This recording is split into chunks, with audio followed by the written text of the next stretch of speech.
go on that website and teach people how to play the castanets with their mouths. Can you do it? You want the, sorry. If you need it.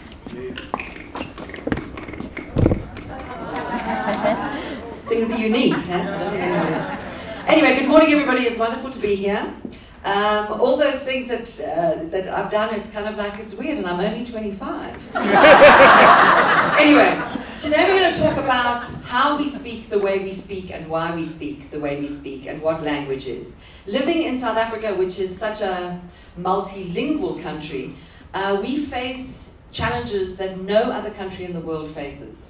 Because although you have many dialects in other countries, for example, Nigeria, you have a lot of dialects, you've got 2 strains of main language. Usually people learn one official language, like Mandarin, for example, in China, or they learn, but in South Africa we have 12 official languages, which means that we really struggle to communicate on a fundamental level. And I'm going to talk a bit about why we speak like we speak, but to wake you up, I'd like you to turn to someone that is not, you didn't come with. You know what I mean, because you all know each other. And I'd like you to turn and just say, hello, my name is, and I was born in. Okay? So try that just for one. One say it to someone and another. Hello, my name is Ross, and I was born in San. Hello, my name is Fiona. And the whole Okay, great. Now, you don't have to have a whole conversation. It takes 1 second to say, hello, my name is Fiona, and I was born in Joburg. So the reason for this is I want you to now, from what you heard, say one word to describe the person's voice that you listen to. 1 word. Just put it in your mind, 1 word. Then 1 word to describe their personality, and 1 word to describe what you think they do. So just think of that. The reason why I do this is because we make assumptions about people the whole time. And it's a very interesting thing. I've been traveling the world quite a lot, and this is to do with language. In South Africa, we are either oppressors or oppressed. We come from a history. There are many other countries that are like that. But, for example, if you're standing in a queue, or a line in America, and you're standing in a line and you look up at the sky and you're standing next to someone and you say, gosh, looks like it's going to rain. The person next to you, if you're in America, will probably say, yeah, I hope not, huh? In England, they'll say, yeah, but we need rain. In South Africa, you stand in a queue, doesn't matter, and you say, I think it's going to rain. The person says, no, I don't think so. Or you say, I think it's going to rain, and the person says, yes. That's a very facile way of putting it, but it's an incredible thing that if you walk down a pavement, and this is non-verbal language, you walk down on a pavement, and it's so inbred in us from years and years, and obviously our social and political history. You walk down, you make an assessment in an instant about the person that's coming towards you, whether you will get out of the way or whether they will get out of the way. And it's in 3 seconds. We do it in 3 seconds. So it's affected the way we communicate with each other. Because we want to please people, we go through life wanting to please people. If you think of an oppressed country, an oppressor, you don't want to be seen as an oppressor. You want to be seen as a nice person. I mean, the British managed it for many, many, many years. I mean, if I say, okay, just all of you now say, close the door. Tell someone to close the door. Just say. So in South Africa, you get this. Hey, close the door. Yeah. Or, won't you just close the door, please? British people go, would you mind closing the door on your way out? You can't say, oh no, do it yourself. My theory is that they ruled the world by simply saying, you don't want to come inside, you're quite happy outside, aren't you? You don't want to change that loincloth. You don't want to wear a suit, do you? Awful. You know, they managed to run the world by politely ordering people around. That's beside the point. But so if you think of an oppressor wants to be seen as acceptable and not oppressor. They say, you take the broom and you sweep. You understand? And the person that's oppressed is, yes, Because if they don't say yes and smile. So my theory about South African is this, the way we speak in South Africa. And my talk is not to suggest that anywhere else speaks any better, or it's just analyzing why we speak like we do and how to empower ourselves to maybe give other people a different impression of ourselves. So my talk is usually called Giving Voice to Souls, because it embraces everything that I do. It embraces my acting, giving voice and to characters, to souls on the page or wherever, giving voice in terms of accents and cultural frameworks to other actors who are coming here to play South Africans, or South Africans are going to play Americans, and of course empowering people in the business sector to communicate with souls, other management, talking to other people, presentations, communicating. I like to think of it as not just public speaking and speaking better and articulation. It's actually a far more personal involvement. Your voice reveals everything about you. So if I'm doing a one-on-one coaching session, I can tell whether you're the baby in the family, whether you've got brothers, whether you've got sisters, whether you're an only child, usually where you were born. I can't tell everything about you, and of course you are all not just stereotypes. So not everybody fits into, but usually, who are the eldest children in this?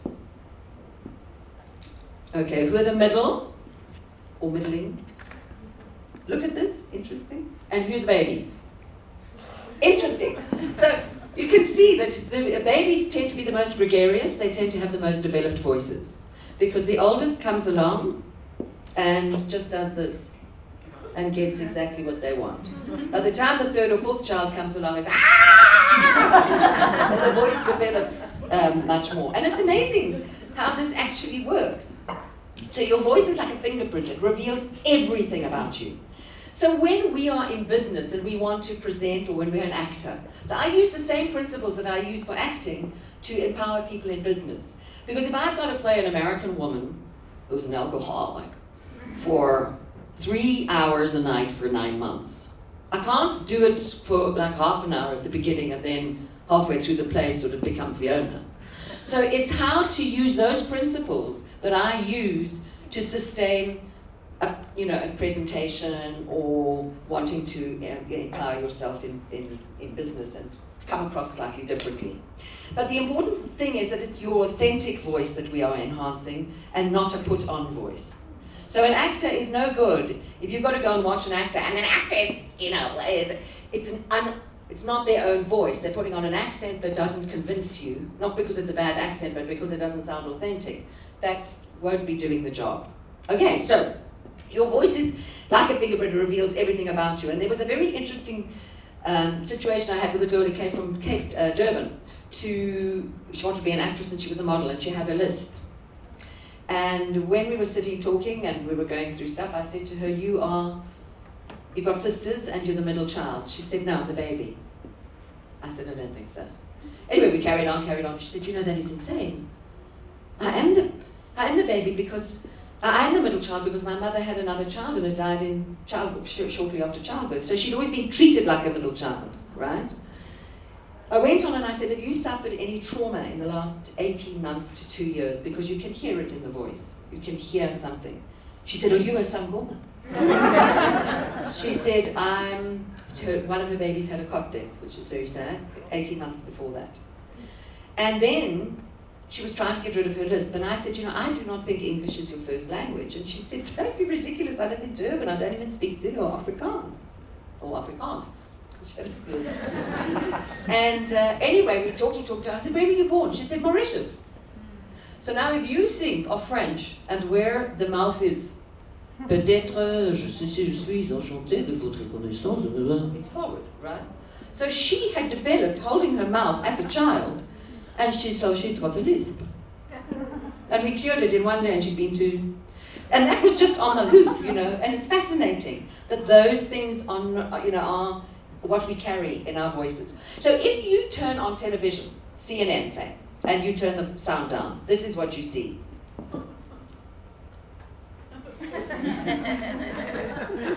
Okay? Turn it to BBC, I'm talking about RP, these are all generalized standard accents I'm talking about. Obviously people talk slightly, regional accents are all over the TV everywhere. But if it's British, this is what you see. Same words. South African, doesn't matter what language we speak in, same words.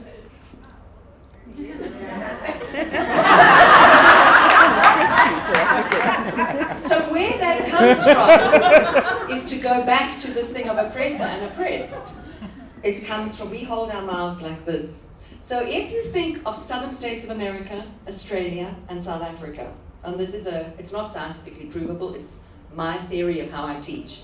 I don't teach scientifically because I know as an actor, I went to UCT, I lay on the floor every day for an hour doing voice, fast asleep, because I did not understand what they were trying to tell me. So I find it much easier to anecdotally, find anecdotes, because people retain anecdotes much more than they do scientific sort of formulas and data and all that. Anyway, okay, so if you think of South Africans, so hi, my name's Fiona, I come from South Africa. Here we can you see my mouth is like, my name is, it's all the same. What doesn't matter? Ja, hoe gaan het? Mijn naam is so and so, can you see? So if you do that, so hi, my name is Fiona, and you go to Australia, look at my mouth, it's staying exactly the same place. Hi, would you like a beer? And then if you go to the southern states of America and go, what I do declare, I'm going to go around there. Can you hear? Can you see? So my theory is that all those are, how many times do you go overseas and people think you're Australian? And it's not because of what you sound like, it's because of what you look like. So when I'm teaching an accent, you've got to look like you're American. You can't look like you're South African with an American accent. Hey, I'm American. Oh, you're not. If you think of Obama, okay? Obama does this. And we will win this election because we can. And God bless America. Okay? He doesn't go, we will win this election because we can. And God bless America. He doesn't. They don't smile and speak at the same time. We smile and speak at the whole time. That's number one. Just think about that for yourselves. And the reason why this comes about is because we are keen not to offend. Okay, you know what I mean? We want to. So that's the first thing. We speak like this. Or put your hands under your tongue, under your chin, and say, hello, my name is, and just say your name. Can you feel it pushing down on your chin? Okay, so now try this. Just drop your jaw. Don't push your jaw open and go, hello, my name is, and say your name. Doesn't matter what it sounds like, and see what happens. Can you feel that it does not? It's not tight there. So in South Africa, we basically talk like this. We basically like this the whole time. And our tongues all say gemegies. Lebocham. We've got it in so many different languages. So what is actually happening is that this is the bottom of your mouth. There's your tongue, right? And your tongue slips back so it can go. So it's like this. Waiting for the kh to go. So if you think of kh, just say kh. Your whole back of your mouth has to join. So if I'm teaching Tim Robbins or whoever American actor, and I say gemegies, they'll go gemegies. They cannot close the back of their throats. So consequently, if you think of that as being your mouth, the point of articulation for South Africans is in the back of your throat. Okay. So now all say cold, cool cucumber. Cold, cool cucumber. So now where is your cold, cool cucumber? Where's the cup? Just do it again and feel. Quite far back in South Africans. Depending on what your first language is, okay? So if your first language is Afrikaans, you will say cold, cool cucumber. If it's English, you might be slightly further forward, but it'll still be quite far back. So I want you to try and think, I call it the chocolate spot. It's in the middle of your mouth here. It's when you skin a piece, take a spoon of peanut butter or chocolate. It sticks to the roof of your mouth. So I want you to go cold, cool cucumber and try and make it in the center of your mouth, all the C's. Cold, cucumber. Can you hear the difference in the sound? Okay. Now, try to do this. Put your hands on your throat and go mm. Can you feel it vibrating in your neck? Take your other hand and put it on your lips. And try and get that sound out from your mouth. So that your lips are tingling. Okay, take this throat hand away. and still hum and go, and you're all going to do American accents and go, hey there, how are you? So can you see that you all got a bit of a fright? Because we are not used to, so here's South African, here's British, and here's American, and also French. So when Americans speak, look at their mouths. I'm not going to make a noise, but because the sound is so close to the front of the mouth, you need to use as a funnel. So the lips need to push the sound into shape. The same with French. French is very far forward. So as well, when you say, can you see the lips? You know when we do French, everyone says, I'm French. When you describe an American, you say an American is? Loud. They're not loud. Their sounds are just closer to their mouths. Ours are right back here. So we go, how's it? Are you? Hello, it's very, so when we try and speak well, when we think we've got to project, we go, good afternoon. And we try, and it looks sore, basically. It looks painful, and you almost like go wince.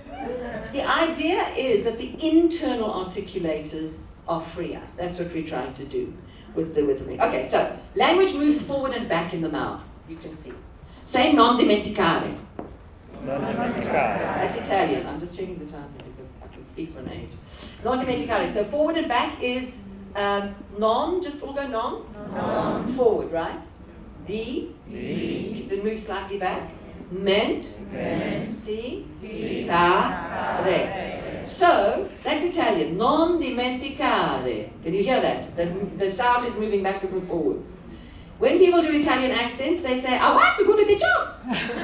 They go up and down. They hear a movement, but it's actually, I want to go to the shops. Can you hear the difference? So language moves forward and back. Now, all say, would you like some chicken chow mein as if you were a Chinese person? This is not racist, it's too horrible. Okay? Good. Now, ask me, which I would far more prefer, as if you were Russian, ask me if I would like some vodka. So that just proves, like when everybody imitates a Chinese person speaking, they go, because our perception is we hear it higher. And that's true, because they only use head resonance, which is, Cantonese and Mandarin only uses head resonance. So, I want you to all try this. Go, hello. Hello. Fiona. Fiona. So if I ask a Chinese person to do that, they go, hello!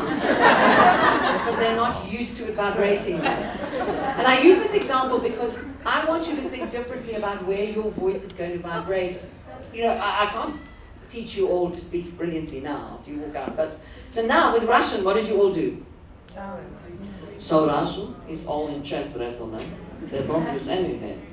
So they say, so try the other ways. Try saying hello. Hello. Fiona. Fiona. So Russians, and I've got hundreds of models that want to speak perfect American. They never will. Very hard. But they say, oh, sorry, is it Fiona? I can easily talk in my head. I say, hello, Fiona. But it's staying here. So basically, language moves up and down and forward and back, and it's a combination of those that makes an accent. And if you can understand that, you can understand how you, just think, if your telephone rang and you answered it now, you would go, hi, no, I'll call you later, okay? We know it's a boyfriend or some love interest, okay? A phone rings and someone says, yeah, I'll call you later, okay? Mother, you know? You answer the telephone and it's like, hi, I'm busy, I'll phone you back. It's usually a child or a cousin. So we change the way, and if it's this, hello, yes, sorry, can I call you later? It's your bank manager. And so we change the way we speak all the time, but it's involuntary, we don't know we're doing it. And that is what I want, that is what I kind of use in my training to tap into, because you're all doing it. How many of you sing? For fun? Okay, all of you must sing, because it's like gym for your vocal cords. Okay, so, I mean, if you just talk like this for your whole life, your vocal cords will just stay like this forever and ever and ever. But if you go, you are stretching your vocal cords. Okay. So now, if I said, waar was jy gebore? Is that more Russian or Chinese? If I say, Upuma Pimfoid, Russian or Chinese? Do my lang like thing. So I mean, that just shows you in a kind of a nutshell. Obviously, it's not as blunt as that, but it's to show you. So in isiZulu, for example, most of the vowel sounds are long. So it's amazamban, into, you know what I mean? It's longer. So when a isiZulu speaker speaks English, they tend to lengthen things. Nobody talks like this. This is just to demonstrate. I want to go to the shows, right? In Setswana, Sepedi, Sesotho, it's the vowels are much shorter. Okay, so they're much shorter. It's like.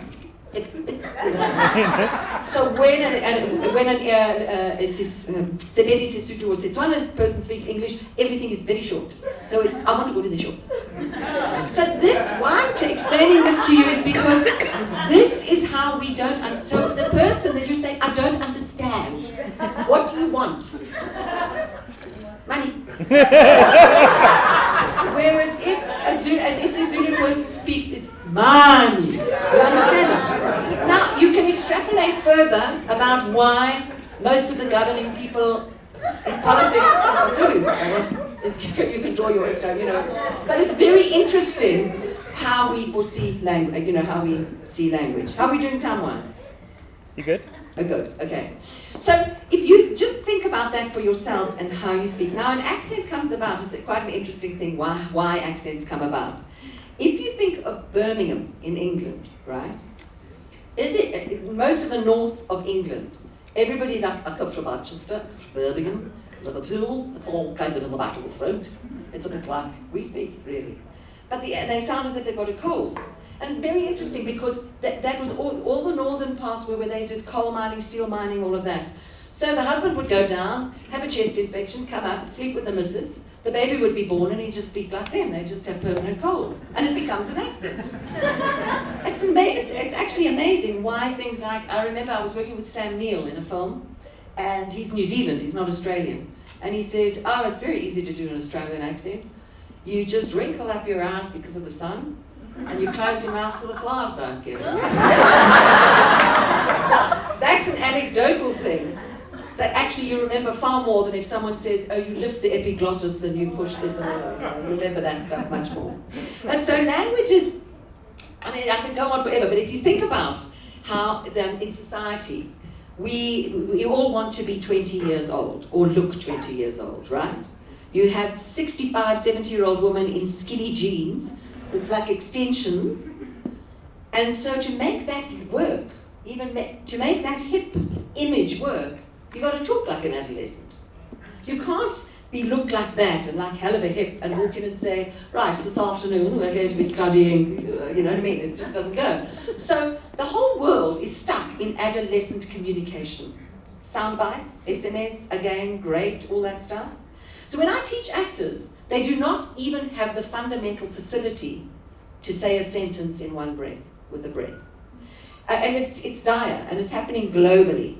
This little thing here, phrenium, which holds your tongue into your mouth, is getting shorter and shorter and shorter in every single culture. So if you think of isiZulu when you've got amakanda, right? And then you've got ikwoto and inwadi. Nobody in urban cities says nipe amakanda. They say nipe amakwanda. So you can see how that sort of thing, and it's in all languages. We're contracting, things are contracting. Someone has a belief that in 200 years we're all going to sound exactly the same throughout the whole world. I think it'll take a lot longer than that. So what happens is, in our country with our 12 official languages with sign language, nobody feels confident to say, hi, sorry, do you have the time? I can guarantee you someone will say sorry. Yeah. So now we go, have you got the time? Should we get something to drink? Okay. You go to a restaurant now, okay? I can guarantee your waiter comes up and you're sitting there and he says, are you ready to order? You say, yes, I'm fine, thank you. Yes, we're ready to order. I'd like the eggs Benedict and double martini. I can guarantee you'll say, sorry? So now we do this. Hello, yes, I'm fine. Yes, we're ready to order. And you go, I would like the eggs and a double martini. It's not one too long. So consequently, by demonstrating that, language has become redundant. So if I'm teaching an actor to say, just say, to be or not to be, that is the question. I can guarantee you that this is what would happen. To be or not to be, that is the question. And so there's little, it shouldn't be done necessarily in one breath, but if you think about it on a Friday nights or on the weekend, families used to get together, or your grandparents had people around for dinner before television or whenever. Television wouldn't be on, you know. People would come to your door, you would greet them properly. When I say properly, you'd greet them, good evening, how are you? Come in, can I take your coat? Or would you like something to drink? Can I get you? We're going to eat in about half an hour. Now, whether you're 20 or 60, open the door, how's it? Drink. Coffee, water. Yeah. Chana. Yeah, we really don't trust our own vocabulary. We don't trust our words. So I would like you to think about words having much more significance in terms of what they mean to you, not what they mean to the other person. Because only if you embody a word, like if you say, I'm absolutely starving, that's for you, it's not for the other person. What tends to happen with language and communication is we want to please the other person. But I want you to think about language pleasing yourself. Who remembers the word onomatopoeia? Yeah. What does it mean? Huh? Sound, what sound? Sounds like something. Okay, sound, well, it's the word like crash. It sounds like a crash. I would like you to think of language as being far more onomatopoeic. So when you say, would you like some coffee? Let coffee sound like the best coffee you can imagine, a double latte or a what, or a macchiato or whatever. So it's not just, what's a coffee? Huh? It's, would you like some coffee? Make it sound like, oh, divine. Or if you think about it, if you say, would you like to go? I could go on for hours and hours and hours, but if you think of South Africans, we cut everything quite short, and that's happening in the rest of the world. So we don't say, like Americans would say, later. It's quite sexy. Later. We go, later. We, very, very short. We say, are you going? You gonna go? Okay, go. So you can see the length of the sound actually is onomatopoeic. Are you going to go? Yes, I'm going. It's kind of got what it means in it. So a good way to start is by reading signs aloud, creative thinking. Okay, you know what I mean? Like, make creative sound creative. And it's to start thinking of that much more. Good. Are there any questions? You can ask me anything. I've worked with so many famous people who ask me anything. Would you like some coffee? But really feel free to ask any question. Yeah. Why do you think we've shortened South African to South African?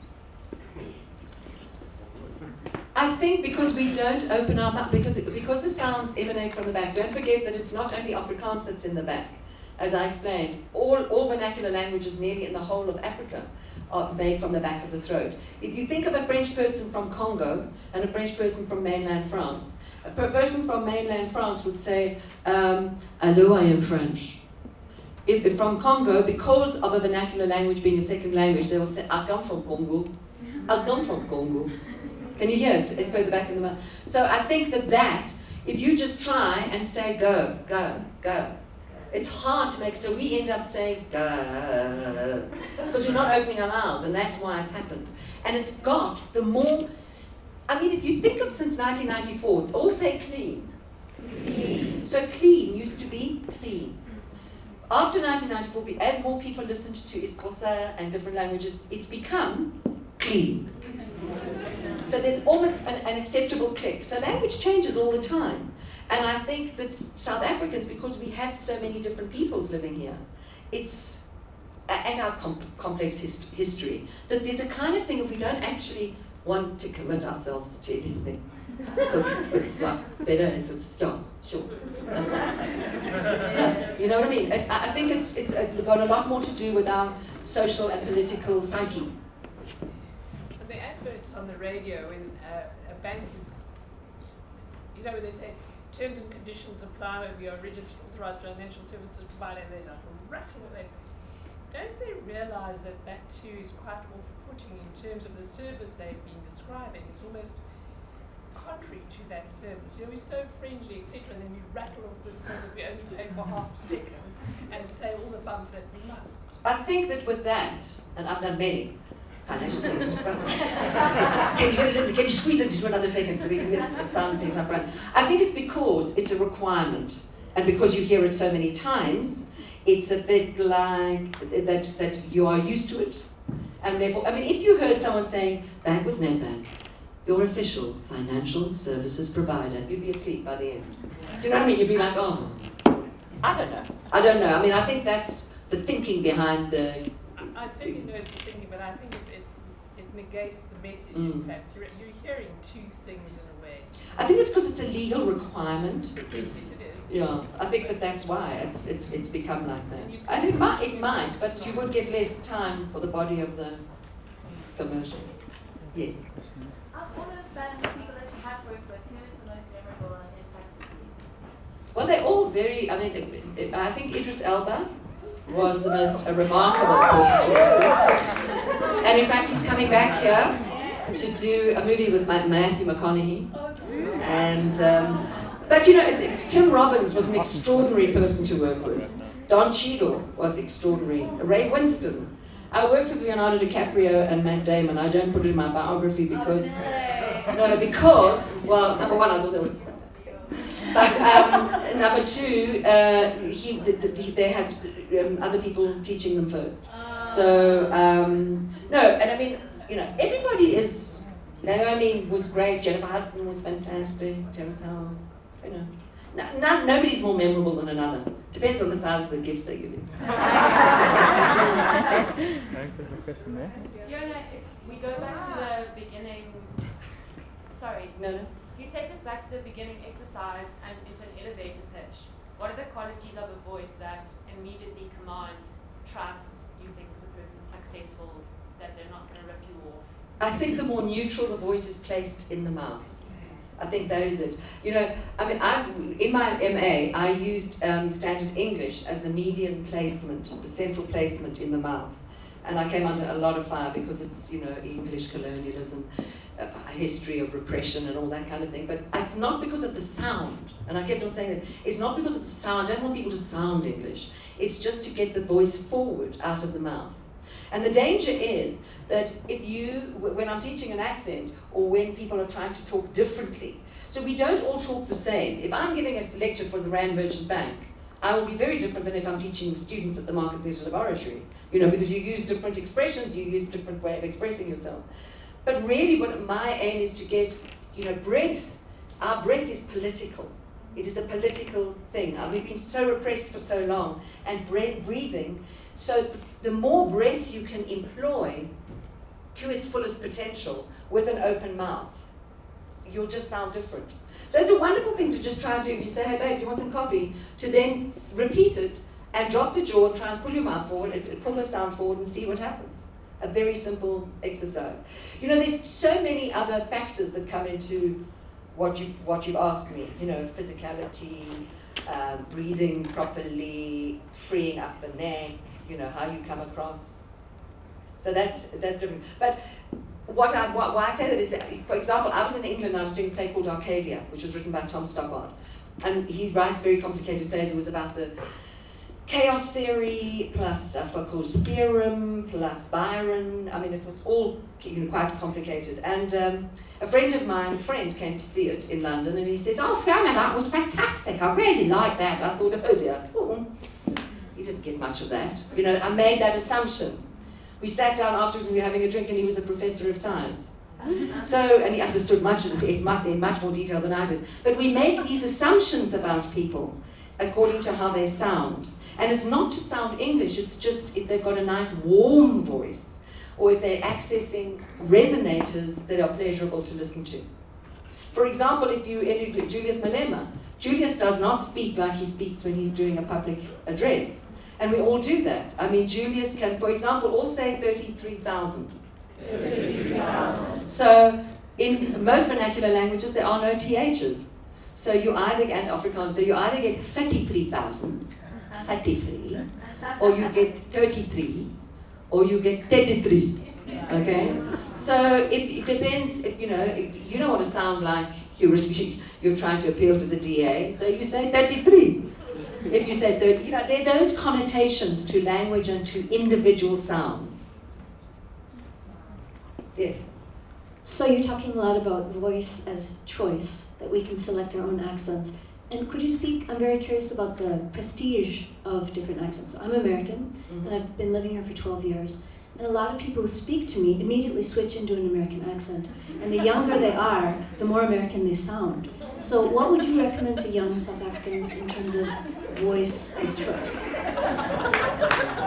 Well, I think that, globally, everybody, has been exposed to American television, American voices. There's a kind of aspirational aspect to other languages. Coming from South Africa, we also aspire to be anything but ourselves, because ourselves were so bad, or worthless, whatever connotation you want to use. So we always aspired to sound like someone else, or whatever. The interesting thing about that is that everybody wants to talk American, and everyone has this kind of, but they speak it so badly because they cannot speak it because the mouth is not in the right shape. So you get like Sol Kersner, I've got some beautiful Italian dolls. You know what I mean? And he thinks he's sounding American. It's a kind of, because the tongue, it doesn't have enough there. But, I would say that languages throughout the world are dying out. People are using English far more, or French or Spanish, depending on where you live, as a kind of the lingua franca, the language of. And to keep your own sound is very important. So I don't want someone who just says from Cape Town, who talks with a very strong Cape Coloured accent.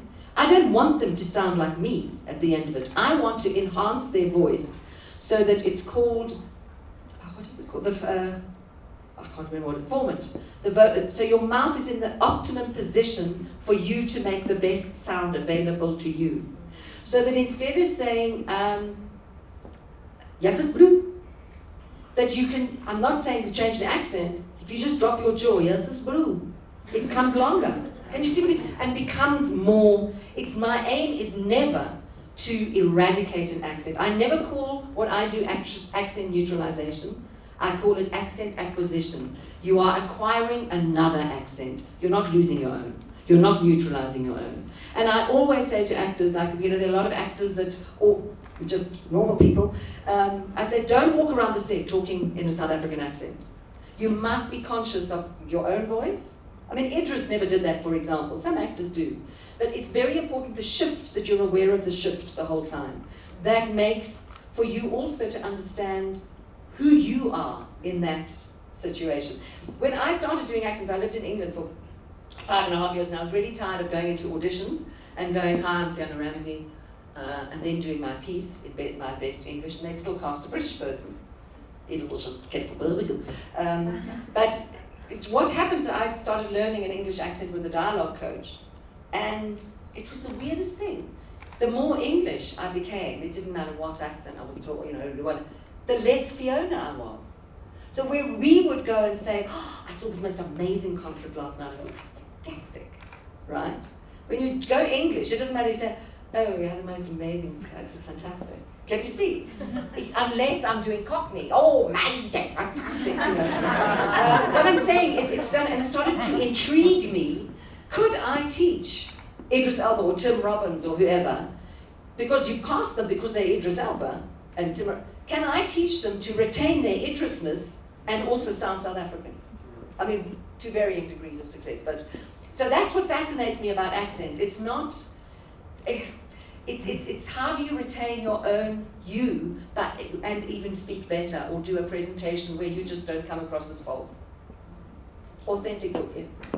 I think last question. It's very interesting that you say that, because I grew up in America as well as my sister, and she's just a year older than me, and hasn't lost her accent at all. Whereas is like 6 months in, I lost mine. And I want to know what the mindset change is for that. The voice, as I explained with them, is very, very linked to your psyche and your psychological orientation as well. You know what I mean? It's not just one factor of, you can change the way you... As the youngest, you would probably adapt more readily, and your identity is not so threatened. Your identity is quite intact. As the oldest, very often you hold on to things far more because your identity is threatened. I mean, my mother's been in this country for 55 years. She's Scottish. She's never lost her accent. And she answers the telephone and she goes, 64687. No, what do you think she's talking English? But that was also, if you think of how people come from other countries, as refugees maybe, or whatever, there's so many different factors that for keeping your accent or for eradicating it or trying to get rid of it because you want to blend in to. So there's so many factors that, maybe your work demanded it, or maybe, because your voice is so linked to your, I always say the voice develops how you are seen in the world and how you want to be seen in the world. And sometimes those are a big disjunct. And that's when people have problems with their voices. Is there a difference between male and female approach to language? I suppose there might be. I'm not aware of it. I wouldn't be aware of it. All I know is I work at the Park Lane Clinic as the professional voice coach to an ENT specialist, and I help performers or singers and ordinary people who've had voice surgery to rehabilitate their voices. Male voices are not as easy to change, to alter, as female voices, but I don't think that really answers your question about language.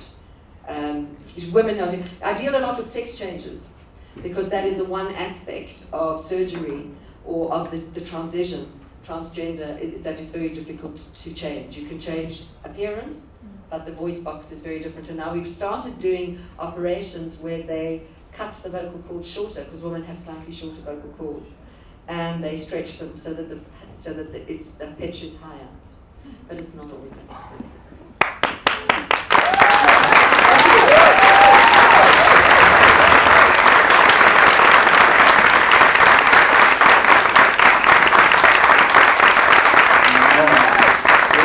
Very conscious of how I'm pronouncing my words. I think I did my introduction at a rapid speed, very little pronunciation. Thank you very much, Fiona. You guys can all go out and grab another cup of coffee, and your tickets should be waiting for you just on the other side of that door. So thank you very much.